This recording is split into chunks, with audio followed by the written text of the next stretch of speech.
লোকসভা নির্বাচন উপলক্ষে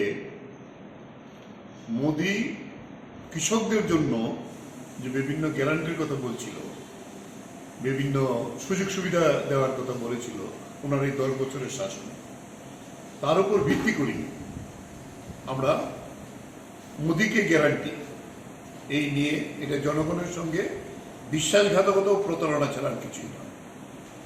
corporate load বন্ধ করো, কৃষক বাঁচাও, পরাস্ত করো মোদিকে, বিজেপিকে, ভারত বাঁচাও।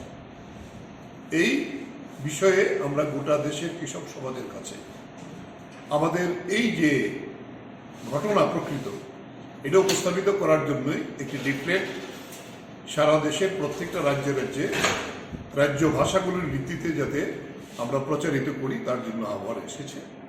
এই ভিত্তিতে আপনাদের আজকে আমাদের টাকা প্রথম যেটা বলবো যে মোদি বলেছিল কৃষির সংকট নিরসন করব, কৃষক যাতে আত্মহত্যা না করে আত্মহত্যা বন্ধ করব।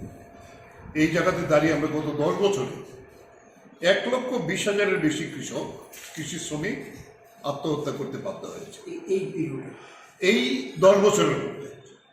এনআরসি গভর্নমেন্টের রিপোর্টে এই বিষয়টা উঠে এসেছে। 2014 থেকে 23 পর্যন্ত দৈনিক হাজিরার শ্রমিকদের আত্মহত্যা এটা যদি ধরা হয় তাহলে এটা 3,12,214। এইটাও কৃষির সঙ্গে যুক্ত। বলে এই যে ঘটনাটা তাতে উন্মোচিত হয়েছে এই 10 বছরে 4,25,000-এর মতো কৃষক, কৃষি শ্রমিক এবং দৈনিক হাজিরার যারা কর্মী তাদের আত্মহত্যা করতে বাধ্য করেছে মোদির কৃষি সম্পর্কে নীতির জন্য। এই কথা আমরা বলতে চাই নিঃসন্দেহে মোদি এবং তার টিম এই শাস্তিযোগ্য অপরাধ এটা করেছেন এই 10 বছর। তাই আমরা বলবো যে এই কারণেই কৃষকরা মোদিকে বর্জন করার জন্য আহ্বান করছি। তারপরে যে প্রতিশ্রুতি দিয়েছিল ভোটের আগে 2014 যে C2 + 50%, ডক্টর স্বামীনাথনের যে ফর্মুলা সেই অনুযায়ী ফসলের ন্যায্য মূল্য দেওয়া হবে। 14 সালের আগে এটা বলেছিল, কিন্তু উনি ক্ষমতায় আসার পরে সুপ্রিম কোর্টে হলফনামা দাখিল করে জানায় পূর্ব প্রতিশ্রুতি অনুযায়ী উৎপন্ন ফসলের সহায়ক মূল্য নির্ধারণ করা সম্ভব নয়।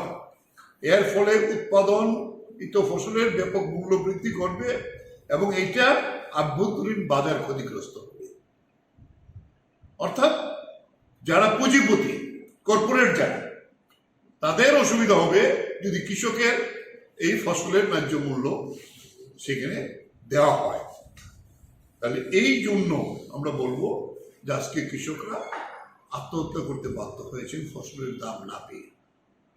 ঋণগ্রস্ত কৃষক, কথা ছিল সরকারি বেসরকারি ঋণ উনি এককালীন মকুব করবেন, কিন্তু বড় বড় কর্পোরেটে লক্ষ লক্ষ কোটি টাকা ঋণ মকুব করেছেন, কিন্তু কৃষকদের 1 টাকাও ঋণ মকুব করে নাই।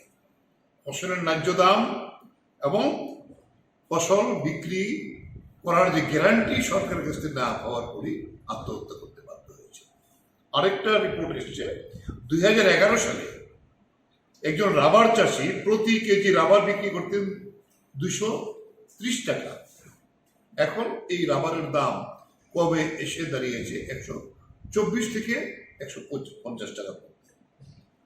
এই জায়গায় দাঁড়িয়ে এই যে কৃষকদের ক্ষতি, রাবার চাষি যারা আমাদের দেশের, তার অন্যতম কারণ বিনা ডিউটিতে সাপ্টা এগ্রিমেন্ট অনুযায়ী দক্ষিণ পূর্ব এশিয়ার দেশগুলি থেকে এই যে রাবার, চা, তারপরে হলো কফি, এই সমস্ত নারিকেল এগুলি আমদানি করার ফলে আমাদের ক্রেস ক্রপ যেগুলো আছে তারা সবচেয়ে বেশি বঞ্চিত হয়েছে।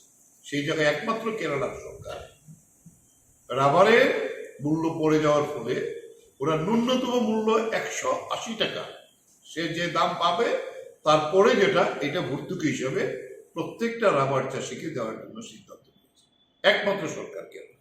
Subscribe to Tripura Info and press the bell icon so that you never miss any latest updates and news on Tripura.